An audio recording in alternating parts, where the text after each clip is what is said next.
Night rain poured white across the city streets. The CEO sat in her car, following the old pickup truck ahead. The driver was the janitor she had long suspected of time theft. When the truck stopped, he rushed into a rundown apartment, forgetting to even lock the door. She followed, watching silently through the gap. A child lay motionless, a heart monitor glowing weakly in the darkness. He sat down beside the bed and began to speak. "Today, Dad cleaned the 42nd floor right where you and Mom used to stand." She froze, her hand gripping the steering wheel. Because the 42nd floor was where her sister had fallen to her death years ago, an accident she had never forgiven the maintenance crew for. But the man sitting there was both her employee and the husband of the woman she had lost. And she understood. The person she had suspected all this time was the one punishing himself every single night. Liam Anders was 42 years old, a single father who had once been a maintenance engineer at Sterling Group. 5 years ago, his wife, Eva Anders, an interior designer, had died after falling from the 42nd floor of the company building when a railing failed. After her death, Liam was suspended, then fell into depression. He didn't appeal. He quietly requested a position as a janitor in that same building, mopping floors every evening so he would never forget. He lived with his 6-year-old daughter, Clara, who suffered from congenital heart disease and asthma. Their small apartment on the outskirts held only a bed, an oxygen machine, and a photo of Eva smiling in the sunset. Every afternoon, Liam left work early to go home and care for his daughter. Amelia Hart, 33 years old, the new CEO of Sterling Group and Eva's younger sister, had no idea he was her former brother-in-law. To her, he was just an undisciplined janitor who constantly left his shift early. When she saw him leaving before his hours were complete, she suspected he was doing side work or stealing supplies. One rainy night, she decided to follow him herself. The scene in the apartment made her knees buckle, the little girl breathing oxygen. On the table sat a broken watch, the one Eva used to wear. Below it, a scrawled note. "Mom is on floor 42, waiting for Dad to finish cleaning." Amelia stood frozen, rain mixing with tears, understanding why he always left early. The revelation hit Amelia like a physical blow. For months, she had been monitoring this janitor, documenting his early departures, building a case for termination. She had thought him lazy, irresponsible, possibly dishonest. Instead, she had found a man living with unbearable loss, raising a dying child alone, and punishing himself daily by returning to the place where his wife had died. Her wife, Amelia's sister. Eva had talked about Liam constantly during family dinners, back when they still had family dinners. Her devoted husband, the careful engineer, the man who double-checked everything because he understood that lives depended on his work. Amelia had met him exactly twice. Once at their wedding, where she'd been too young and self-absorbed to pay attention. Once at Eva's funeral, where grief had made everyone a blur. She hadn't recognized him. The man in the maintenance uniform, older now, worn down by tragedy, bore little resemblance to the confident engineer from those distant memories. And now she sat in her car outside his apartment, understanding that she had been tormenting the one person who missed Eva as much as she did. The broken watch on the table haunted her. She remembered buying it for Eva's birthday 3 years before the accident. Eva had loved it, wore it every day, said it reminded her that time with family was precious. And now it sat broken in a shabby apartment, next to medical equipment, keeping a little girl alive, watched over by a man who blamed himself for not saving his wife. Amelia drove home slowly through the rain, her mind reeling. She had built her entire career on efficiency, on holding people accountable, on not tolerating excuses. And in doing so, she had become exactly the kind of person who would punish a grieving father for prioritizing his dying daughter. The irony was suffocating. She had taken over Sterling Group, determined to prevent another tragedy like Eva's death, to improve safety protocols, to hold the negligent accountable, to make sure no other families suffered what hers had. But she had never looked at the human cost of the first tragedy, never investigated what happened to the people left behind, never considered that the maintenance engineer blamed in the accident might have been another victim rather than a perpetrator. She had been so focused on corporate responsibility that she'd forgotten personal compassion. That night, Amelia pulled Eva's personnel file and the accident report from 5 years ago. She read them completely for the first time, seeing details she'd been too devastated to absorb before. Liam Anders had flagged the railing as potentially unsafe 3 weeks before Eva's death. His supervisor had overridden the concern, citing budget constraints and an upcoming inspection that would handle it. The inspection never happened. Eva fell, and Liam, the man who had tried to prevent it, became the scapegoat. No wonder he worked as a janitor now. No engineering firm would hire someone with a tragedy like that on their record, even if it wasn't technically their fault. He had been blacklisted, blamed, and broken. And she, Eva's own sister, had been making his life worse. The next morning, Amelia arrived early and found Liam cleaning the glass lobby. "I followed you," she said, her voice choked. He remained calm. "I figured you might. Why work here? After everything?" "Because this is where Eva fell. I can't let that place be dirty." She trembled slightly, remembering the funeral 5 years ago. She had blamed the entire maintenance crew, including him. "Don't you resent me?" "No, I only resent myself. I was the last person to inspect that railing." She couldn't speak, gripping her hands tightly. "You're punishing yourself?" "Everyone has their own way of carrying guilt." She left, but the image of him bent over cleaning floors, bowing before memory, weighed heavily on her heart. That afternoon, she visited Clara at the hospital. The little girl looked at her and asked innocently, "Who are you?" "I'm your mother's sister." Clara smiled. "Then you must know the song Mom taught me, right?" She felt tears welling up. "I do, but I haven't sung it in a long time." The little girl took her hand. "That's okay, sing it with me and so you'll remember." And she sang, her voice trembling amid the steady sound of the breathing machine. From that day forward, Amelia visited every day. She brought milk, told stories, read books to Clara. One afternoon, Liam said, "She's smiling again. Thank you." Amelia replied softly, "No, she's saving me." The visits became the most important part of Amelia's day, more important than board meetings, quarterly reports, or strategic planning sessions. Clara had a way of cutting through all the corporate complexity and reminding her what actually mattered. The little girl asked simple questions that had profound answers. "Why do you wear such serious clothes? Don't you get tired of being important? Do you have anyone to sing to you when you're sad?" Amelia found herself answering honestly, perhaps for the first time in years. No, she didn't have anyone to sing to her. She had built walls so high that no one could reach her anymore. She learned about Eva's life after they drifted apart. How happy Eva had been with Liam and Clara. How she'd been planning to take maternity leave to be more present as a mother. How she'd been advocating for better work-life balance policies at Sterling Group. Ironic, Amelia thought, that Eva had died while trying to make the workplace safer and more humane. Liam told her during one late evening conversation in the hospital cafeteria, "Eva used to talk about you all the time. She was so proud of how successful you'd become. But she worried you were losing yourself in the climb." She was right, Amelia admitted. "I became exactly what she was afraid I'd become. Cold, efficient, seeing people as resources rather than humans." "You're not that person now," Liam observed. "Or you wouldn't be here." "I'm trying not to be," Amelia said. "Clara is teaching me how to be human again." As weeks passed, a routine formed. Amelia would visit the hospital after work, spending an hour or two with Clara. Sometimes Liam was there, sometimes not. They developed an unspoken understanding, sharing the responsibility of keeping this little girl's spirits up. Clara began calling Amelia Aunt Mia, a nickname Eva had used when they were young. Hearing it again, after so many years, made Amelia's heart ache with a mixture of grief and gratitude. One evening, Clara asked the question both adults had been avoiding. "Is Daddy sad because of me?" Amelia chose her words carefully. "Your daddy is sad because he misses your mommy, but he's happy because he has you.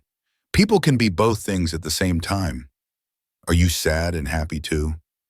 "Yes, sweetheart. I'm sad I lost my sister, but I'm happy I found you." Clara considered this, then said, "Mom used to say that being sad is okay as long as you don't get stuck there. She said you have to keep moving, like a bird flying." Amelia looked at Liam, who was listening from the doorway. His eyes were wet. Your mom was very wise, Amelia said. I know, Clara replied confidently. That's why I try to remember everything she said. That night, as Amelia drove home, she thought about Eva's wisdom. Keep moving. Don't get stuck. The advice applied to everyone in this situation. She had been stuck for 5 years, frozen in anger and grief, unable to move past the tragedy. Liam had been stuck too, trapped in guilt and self-punishment. And Clara, though young, understood better than both of them that staying stuck wasn't living. The next day, Amelia did something she should have done 5 years ago. She requested the complete investigation file from the accident, including all internal memos and communications that had been excluded from the public report. What she found confirmed her suspicions. Multiple people had known about the railing issue. Multiple people had chosen budget over safety. And when Eva died, they had collectively decided to blame the maintenance engineer who had flagged the problem in the first place. Liam Anders hadn't caused the accident. He had tried to prevent it, and he had been scapegoated to protect executives who were actually responsible.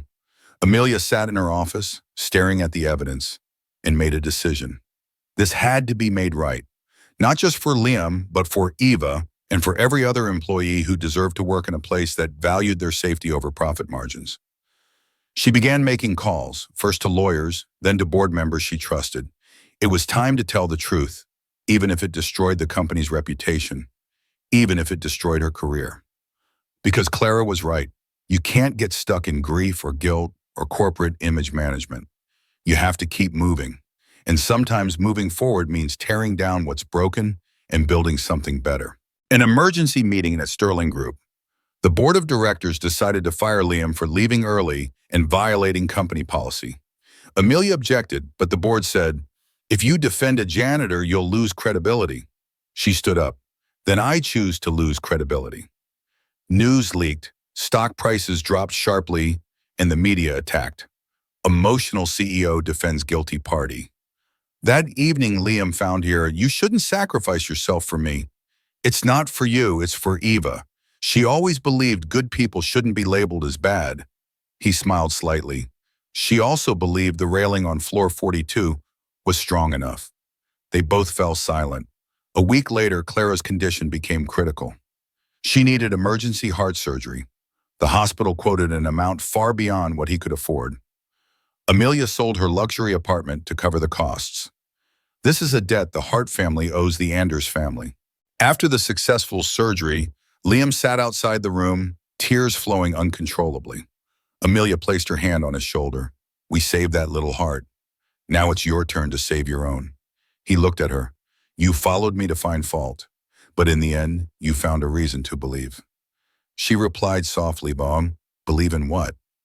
That people can make things right, not through apologies, but by staying. The confrontation with Sterling Group's board had been the defining moment of Amelia's career. Not when she became CEO, not when she closed major deals or expanded into new markets, but when she stood in that conference room and refused to sacrifice an innocent man for corporate convenience.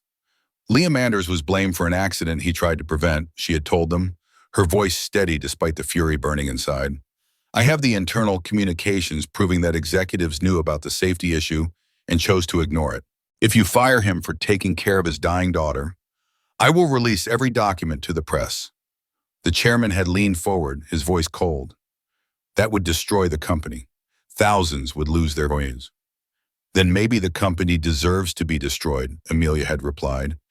Maybe we need to rebuild it on a foundation of truth instead of convenient lies. They had threatened her, called her emotional, irrational, a liability. Said she was letting personal feelings cloud her business judgment. She had smiled at that. My sister died because people like you prioritize quarterly earnings over human lives. If that's good business judgment, I want no part of it. In the end, they had offered a compromise. Liam could keep his job with flexible hours. They would implement new safety protocols. But the historical records would remain sealed to protect the company from litigation. Amelia had refused. Full transparency or I walk. You choose. They chose to let her walk. 3 board members resigned in protest of her firing. The media picked up the story, And suddenly, public opinion shifted. People didn't see an emotional CEO. They saw someone with integrity standing up to corporate corruption. Within a month, the remaining board asked her to return on her terms. The old guard was voted out. New leadership came in, committed to the kind of transparency Eva would have wanted. But by then, Clara's medical crisis had arrived. The emergency surgery couldn't wait for corporate politics to resolve. Amelia had liquidated her assets without hesitation. The luxury apartment her parents had left her, the investment portfolio she'd built so carefully, the designer wardrobe, the art collection, the status symbols that had once seemed so important. All of it went to saving Clara's life, and she felt no regret. Liam had tried to refuse, overwhelmed by the sacrifice. "This is too much. I can't accept this." "You already did accept it," Amelia had said firmly. "The moment Eva died, you became family. Clara became my niece. Family doesn't negotiate over who pays for what. Family just takes care of each other." The surgery lasted 6 hours. Amelia and Liam sat in the waiting room, occasionally speaking, mostly just being present. Two people who had been strangers, connected by tragedy, now bound by something deeper.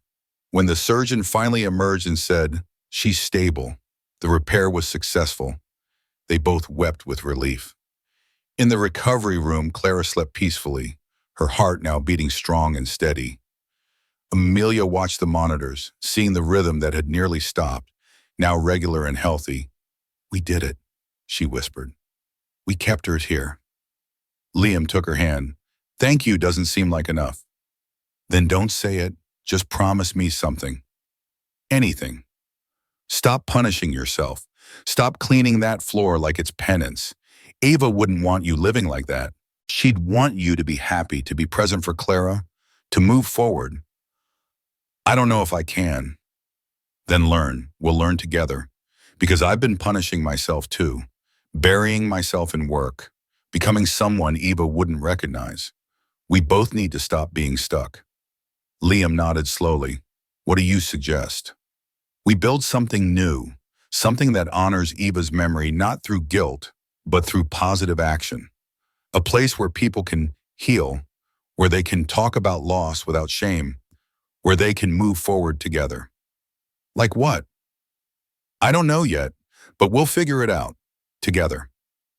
As they sat in the recovery room watching Clara sleep, Amelia felt something she hadn't felt in 5 years. Hope. Not the desperate, clinging hope of someone trying to avoid pain, but the genuine hope of someone ready to build something better. The confrontation with the board had freed her. Saving Clara had redeemed her. And now, sitting with Liam beside the bed of this little girl who had survived against the odds, she understood what Eva had meant all those years ago. You can't get stuck in grief. You have to keep moving, like a bird flying. A few months later, they opened a small cafe near the city park called Blue Sky Haven. The small cafe displayed a photo of Eva smiling, with Clara's handwriting below. "Mom, the sky is blue now." Liam fixed the coffee machines while Amelia taught Clara to draw. Every morning they played music in the background. Customers came not just for coffee, but to hear stories about people who cleaned their past. One afternoon, Clara asked, "Aunt Mia, will you marry Dad?" Amelia laughed, squinting. "If we're not ready, we'll just wait." Liam replied, "We'll wait until the sky clears." The little girl laughed and ran off to water the plants. They looked at each other in the reflected sunset through the glass. She said softly, "Thank you for not leaving." He replied, "Thank you for coming back." The cafe had been Clara's idea, actually. "We should make a place where people can be sad together," she had said with the simple wisdom of childhood. Mom used to say being sad alone is hard, but being sad with friends makes it lighter. So they created Blue Sky Haven. Not a therapy center or a grief counseling office, but simply a warm space where people could gather, talk, and remember. The walls were covered with photos and stories, not just of Eva, but of anyone who wanted to share memories of people they'd lost. It became a living memorial, constantly evolving as new visitors added their own stories. One regular customer was an elderly man who had lost his wife of 50 years. He came every Tuesday, ordered the same coffee, and sat in the same corner chair. Eventually, he started talking to other customers, sharing stories, even laughing again. "This place saved me," he told Amelia one day. "I was drowning in my empty house. Coming here reminds me that grief is universal, that I'm not alone." That became the cafe's mission, not to eliminate grief, but to make it bearable through community. Liam found unexpected fulfillment in the work. He still maintained things, fixing broken chairs and leaky faucets, but now it was creation rather than penance. He wasn't cleaning the place where Eva died. He was building a place where her spirit lived on through kindness. Clara thrived in the cafe environment. Her health had stabilized after the surgery, though she still needed to be careful. She appointed herself the official greeter, welcoming customers with her bright smile and easy warmth. "Just like her mother," customers would say, and Amelia would nod, seeing Eva's spirit alive in this little girl. Amelia had returned to Sterling Group, but on her own terms. She spent mornings at the company, implementing the safety reforms and cultural changes she'd promised. But afternoons were for the cafe, for Clara, for the life she was building with Liam. The board had initially balked at her reduced schedule. "CEOs need to be fully committed," they'd argued. "I am fully committed," she'd have replied, "to running a company that values people over profit. If you want the old model, hire someone else." They kept her, and surprisingly, the company thrived. Employee satisfaction increased. Safety incidents dropped to zero. Productivity actually improved when people felt valued rather than exploited. One evening, as they closed the cafe together, Liam asked, "Do you regret it? Giving up the penthouse, the luxury lifestyle, the single-minded career focus?" Amelia looked around at the small cafe, at Clara drawing in the corner, at the photos on the walls of people who had found comfort here. "Not for a second. This is what Eva would have wanted. Not corporate success, but human connection. She'd be proud of you. She'd be proud of both of us. We found our way back from different kinds of darkness." They stood together in comfortable silence. Two people who had been broken by the same tragedy and had somehow found healing in each other. Clara appeared between them, tugging on both their hands. "Can we go to the park before it gets dark, please?" They walked together through the evening streets, Clara between them, holding both their hands. To outside observers, they looked like a family. And maybe in all the ways that mattered, they were. Not the family they had planned or expected. Not the family that followed traditional structures, but a family nonetheless, built not on romance or legal documents, but on shared loss, mutual support, and the deliberate choice to stay together. At the park, Clara ran ahead to the swings while Amelia and Liam sat on a bench. "She asked again about us getting married," Liam said. "I know. She asked me too." "What do you tell her?" "The truth, that we care about each other very much, but we're both still healing. That sometimes the best relationships are built slowly, with care and patience." "Like the cafe," Liam observed. "Like the cafe," Amelia agreed. They watched Clara swing higher and higher, her laughter carrying on the breeze, a sound of pure joy from a child who had faced death and won. "We're doing okay, aren't we, Zinessa?" Liam asked him. "We're doing better than okay," Amelia replied. "We're doing exactly what we need to be doing, moving forward, together." And for now, that was enough. 1 year later, Clara had fully recovered and was running through the park. Blue Sky Haven had become a beloved place where people came to post their wishes. On the wall were hundreds of notes, and at the center was the largest one. "Family is where you choose to be every single day." That evening, only candlelight illuminated Eva's photo. Amelia whispered, "Eva, he still cleans those old floors, and I've learned not to run away anymore." Liam stood beside her, replying softly, "She would be proud of us." Clara ran over, holding up a new drawing. "Dad, Aunt Mia, look at our house." In the picture were 3 people standing under a blue sky with words written above, "We can fly now." They embraced, tears mixing with laughter. Outside, wind rustled the wish papers, each line of writing dancing in the morning light. One small note, written by someone, read, "Even those who clean floors can touch the skitchbook." The anniversary of Eva's death arrived on a Tuesday. For the first time, it didn't feel like a day to dread, but rather a day to celebrate what she had given them. They closed the cafe for the afternoon and went to the cemetery together. All three of them, Liam, Amelia, and Clara, carrying flowers and memories. Clara, now 7 and healthy, placed her drawing at the base of Eva's headstone. "Mom, I drew you with wings. Aunt Mia says you're always flying above us." Amelia added, "We're doing good, Eva. The cafe is full of people who miss someone too. We're helping each other remember without drowning. I think you'd like what we've built." Liam said simply, "I'm learning to forgive myself. It's slow, but I'm getting there. Clara helps. Amelia helps. And somehow I think you're helping too, even from wherever you are."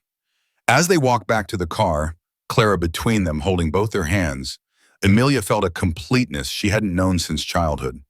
Not the completeness of having everything, but the completeness of having enough. That evening, back at Blue Sky Haven, they held a small gathering.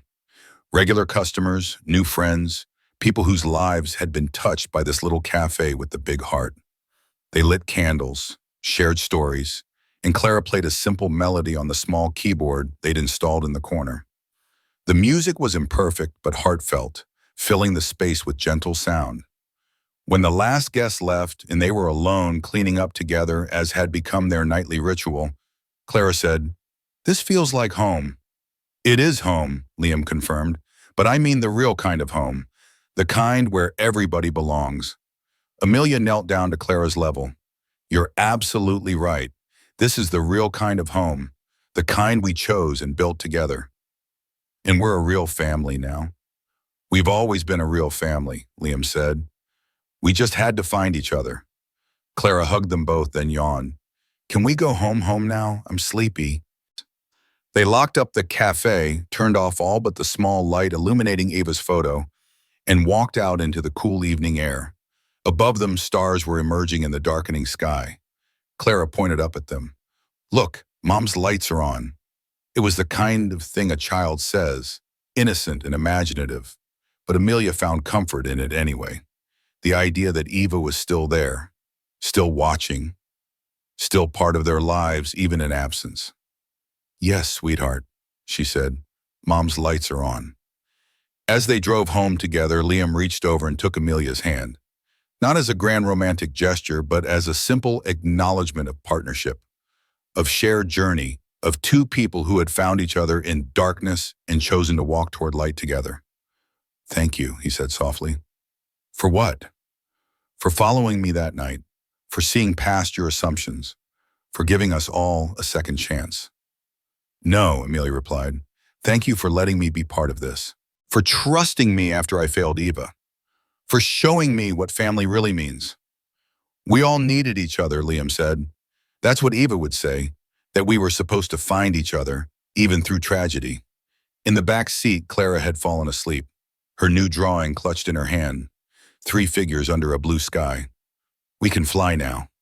And they could, not because the grief had disappeared, but because they had learned to carry it together, to transform it from weight into wings. Blue Sky Haven would open again tomorrow, welcoming new people with new stories of loss and hope. The wish papers would flutter in the breeze. The coffee would brew, and 3 people who had been broken would continue the work of healing, together. Because that's what family does. Not the family you're born into, but the family you choose.